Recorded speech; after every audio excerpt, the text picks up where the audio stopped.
அப்பா சமைச்சு முடிச்சிட்டு இருக்குது. ஏன் சொல்ற, சமைச்சு முடிச்சுட்டு சாப்பிட்றப்போ வயிறே நம்பிட மாட்டேங்குது. சமைச்சு முடிச்சுட்டு திருப்தியா சாப்பிடலாம் அதெல்லாம் சாப்பிட முடியாது. யாராவது திருப்தியா சமைச்சு கொடுத்தாங்கன்னா சாப்பிடலாம். அப்படி இருக்குது நம்ம நிலைமை. நான் வந்து எப்பவுமே எத்தனை குழம்பு வச்சாலும் இந்த சிக்கன் வறுவல் மட்டும் நான் செஞ்சுட்டு தான் வச்சுக்கோங்க. அதை போட்டு தான் வந்து சாப்பிட்ருவேன். ஏன் எத்துலையா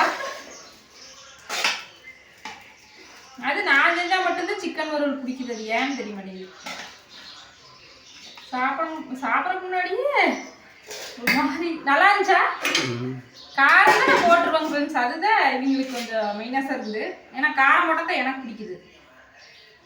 அதனால சாப்பிட்டு பார்க்கலாம். ஆனால் உண்மையும் சொல்லிடுவேன், நல்லா இல்லைன்னு சொல்லிடுவேன்.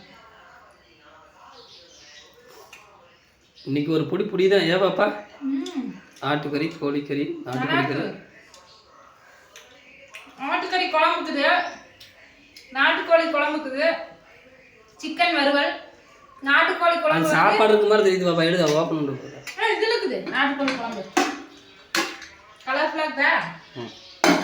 இது நாட்டுக்கோழி குழம்பு வந்து ஸ்பெஷலா ஆராதனா குட்டிக்காக அவங்க ஆசை எடுத்துட்டு வந்தது. சளிக்கு வந்து கொடுத்தா நல்லதுன்னு சொன்னாங்களாமா. அதனால அவர் வந்து மட்டன் தான் எடுத்துட்டு வந்தார் ஃபர்ஸ்ட். இப்போ யாரோ சொல்லிட்டாங்க, மறுபடியும் குடுக்குடுன்னு போய் சிக்கன் எடுத்துட்டு வந்தாச்சு. அதான் நாட்டுக்கோழி எடுத்துட்டு வந்துட்டாங்க. அதனால அதையும் குழம்பு வச்சு, மட்டனையும் குழம்பு வச்சு, சிக்கனை வறுவல் பண்ணியாச்சு. இன்னைக்கு சாயந்தரம் வரைக்கும் ஒரு புடி. சாயந்தரத்துக்கு மேலே மறுபடியும் ஃப்ரிட்ஜில் தூங்கிட்டு இருக்குது. அதையும் மறுபடியும் நல்லா வறுவல் போட்டு அது ஒரு புடி. நனியக்கா வடிக்குது. இருந்தாலும் ரொம்ப டேஸ்ட்லியா இருக்கு இந்த டைம். கொஞ்சம் உப்பு பத்தாம இருக்குது. உங்களுக்கு எப்படி இருந்துச்சு? எனக்கு பசி தெரியலவா? பசி ருசி அறியாதா? இப்போவே நான்வெஜ் விருந்து ஃப்ரெண்ட்ஸ் எங்கள் வீட்டில். உங்கள் வீட்டில் என்ன ஸ்பெஷல் அப்படின்னு சொல்லி சொல்லுங்கள். மீன் ஒன்று தான் குறைய இருக்குது. நான்வெஜ் செய்யாதையும் மன்னிச்சுங்க, தப்பாக நினச்சிக்காதையும். வீடியோ பார்த்து அங்கே வந்து இருந்துன்னா செஞ்சிருக்க முடியாது. ஏன்னா புதன்கிழமை சிவன் ராத்திரி வருது. வீடெல்லாம் வடிச்சு விட்டாச்சு.